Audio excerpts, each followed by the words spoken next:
Après avoir fait le terrain pour constater de visu l'ampleur de la crise humanitaire née de l'afflux des réfugiés soudanais à l'est du Tchad, la délégation de l'Agence suisse pour le développement et la coopération, conduite par sa directrice générale, l'ambassadeur Patricia Danzi, s'est fait le devoir de venir ce vendredi 6 octobre 2023 à la rencontre du président de transition, général Mohamed Idriss Déby Itno. C'est pour lui témoigner l'empathie de l'Agence suisse pour le développement et la coopération pour son humanisme face à cet afflux des réfugiés soudanais à l'est du pays et lui faire part du nouvel appui que l'agence compte apporter à l'État tchadien. Cette audience, on a parlé beaucoup de l'appui de la Suisse à long terme, qu'est-ce qui a changé et puis l'appui qu'on va donner au gouvernement de la transition.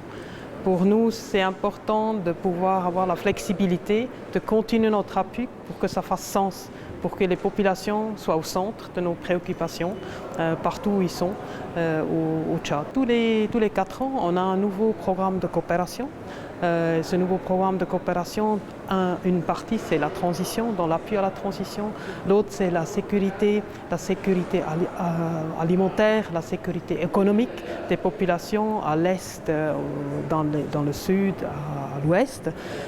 Et puis c'est aussi important pour nous d'être inclusifs, donc la question de la participation des femmes, des questions climatiques qui sont de plus en plus un impact sur les populations, ça aussi c'est un élément qu'on va prendre en compte dans notre réponse. Avec plus de 150 000 réfugiés sur son sol, le Tchad est sous une pression énorme selon la directrice générale de l'Agence suisse pour le développement et la coopération. C'est pourquoi elle a saisi l'opportunité pour lancer un appel aux autres partenaires à soutenir ces efforts du Tchad. On a souvent entendu du gouvernement, quand on a voyagé aussi, que le gouvernement a beaucoup de priorités qui ont dû faire une pause, certaines de ces priorités, à cause de la réponse à l'urgence. Aujourd'hui, on parle beaucoup des réfugiés qui sont venus du Soudan.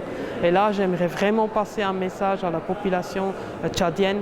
On est toujours très, très ravis et touchés par l'accueil que vous donnez aux gens qui sont encore dans la situation pire que ceux qui ont aussi très peu de ressources dans les zones qui sont touchées par la sécheresse et par les conflits depuis longtemps. Peu avant de prendre congé de ses hôtes, le président de transition a exprimé sa gratitude à l'Agence suisse pour le développement et la coopération pour son appui continu et a souligné l'importance d'agir également en faveur des communautés hôtes afin de relever efficacement les défis humanitaires qui se posent au Tchad.